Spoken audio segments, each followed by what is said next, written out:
مولانا شیر محمد صاحب کا ایک مرید تھا اور کسی کے ہاں نوکر تھا، اپنے مالک سے کہتا ہے کہ حضور مجھے اجازت دیں، آج جمعے کا دن ہے، میں مرشد کا دیدار کراں۔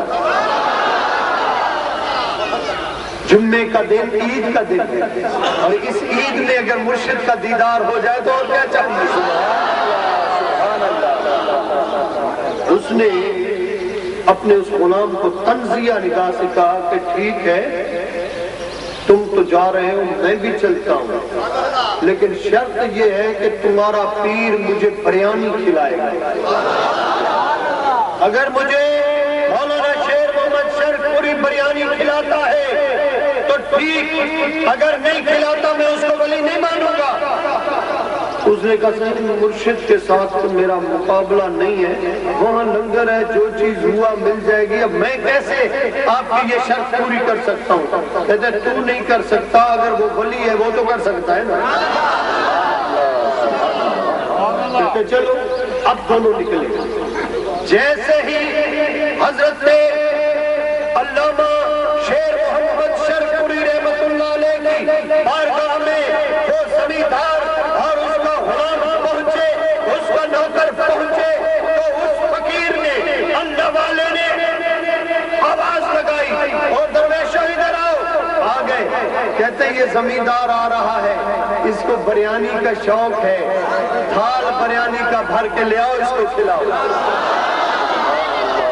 اب بریانی کا تھال اس کے سامنے رکھا گیا، اب وہ حیران ہے۔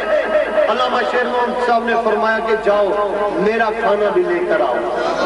حضرت صاحب کا جب کھانا آیا نا تو آپ نے اس کے غلام کو بلایا اور فرماتے ہیں کہ محمد عربی کا غلام اور اس زمیندار کا غلام ہم اکٹھے کھانا کھائیں گے، یہ زمیندار بریانی والا ہے، یہ بریانی کھائے گا۔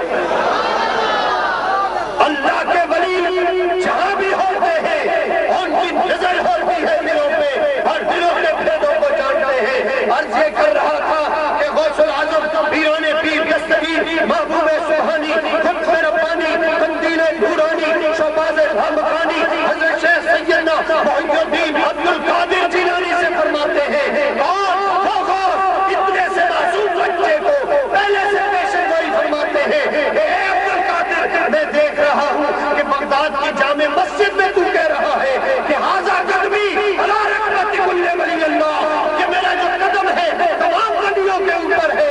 80,000 اولیاء اٹھتے ہیں اور آپ کے قدموں کو چوم کے آنکھوں پہ رکھ لیتے ہیں۔ اب دور گزرتا جا رہا ہے، وہ غوث اپنے سفر پہ نکل گئے، یہ بچے اپنے گھر کو آ گئے، مدرسے میں آ گئے، تعلیم چلنے لگی۔ ابن سقا بہت بڑا عالم بنا، بہت بڑا مبلغ بنا، بہت بڑا مناظر بنا، بہت بڑا فاضل بنا۔ دنیا میں ڈھمکے تھے، چرتے تھے ابن سقا کے، دنیا کا کوئی بڑا پادری، دنیا کا کوئی بڑا عالم، کوئی بڑا محقق، کوئی بڑا مفسر اس کا سامنا نہیں کر سکتا تھا۔ حتیٰ کہ ایک دفعہ بادشاہ تھا عیسائی، اس نے پادریوں کو بلایا کہ یار یہ ابن سقا اتنے لوگوں کو مسلمان کرتا جا رہا ہے، مناظروں میں جیتتا جا رہا ہے، تم پادریوں میں بھی کچھ شانس ہے نہیں، آؤ اس کا مقابلہ کرو۔ اب 40 پادری اکٹھے ہوئے، پورا ایوان عوام سے بھرا ہوا ہے۔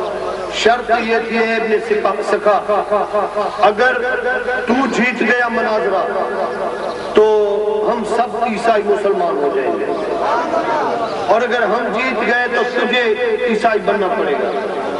تو اس نے کہا مجھے قبول ہے۔ اب بیٹھے، سلسلہ چلا، 40 کے 40 پادریوں کو ابن سقا نے شکست دے دی۔ وعدے کے مطابق بادشاہ کو اپنی جماعت کے ساتھ ہی، اپنی عوام کے ساتھ ہی اسلام قبول کرنا تھا۔ بادشاہ سٹ پٹا گیا، حیران ہو گیا کہ اب کدھر جاؤں۔ اسی اثنا میں بادشاہ کی حسین و جمیل لڑکی جیسے ہی محل میں داخل ہوئی، ابن سقا کی نظر پڑی، وہ عاشق ہو گیا، عشق میں فریفتہ ہو گیا، اور بادشاہ صاحب سے کہتے ہیں بادشاہ اس بچی کا نکاح میرے ساتھ کرواؤ۔ بادشاہ نے کہا ایک شرط ہے. کہتے ہیں کون سی شرط ہے؟ تم عیسائی بن جاؤ، تم عیسائی بن جاؤ کہ بچی میں تجھے دے دیتا ہوں. اس نے اسی وقت اسلام کو چھوڑ دیا اور عیسائی بن گیا. جیسے عیسائی بنا تو اس کو کوڑ کا مرض پڑ گیا. کوڑ کے مرض میں پریشان حال تھا، اور کوڑ کا ایسا مرض تھا کہ جو قریب جائے گا اس کو یہی مرض لگ جائے گا. بادشاہ نے اس کو اٹھوایا اور غم کے ڈھیر کے اوپر پھینک دیا. جو بھی چاہتا ہے لعنتیں کر کے گزر جاتا ہے، اور ابن سکا سسکا کے وہیں پر مر جاتا ہے. لیکن اس کو یہ سزا کس چیز کی ملی؟ ولی کے لیے بغض رکھا، ولی کے لیے اس نے بغض رکھا، سزا پا گیا. اب آگے چلو. عبداللہ تمیمی فرماتے ہیں کہ میں بھی بڑا عالم فاضل بن گیا، اور وقت کے بادشاہ نور الدین شہید نے دمشق کا مجھے وزیر اوقاف بنا دیا. میں نے دیکھا کہ دولت میرے بھی کانوں تک پہنچ گئی، لیکن اللہ کے ولی کی دعا سے میں کافر بننے سے بچ گیا اور اسلام میں آ گیا. اب عبد القادر جیلانی کی باری ہے، محبوب سبحانی کی باری ہے، قندیل نورانی کی باری ہے، محی الدین عبد القادر جیلانی کی باری ہے. کہ عبد القادر جیلانی جا رہے ہیں، نوجوان ہیں، غوث کے مقام پر پہنچ گئے ہیں. ایک بوڑھا ضعیف شخص، معذور شخص پڑا ہوا ہے، اور عبد القادر سے کہتا ہے اے عبد القادر، مجھے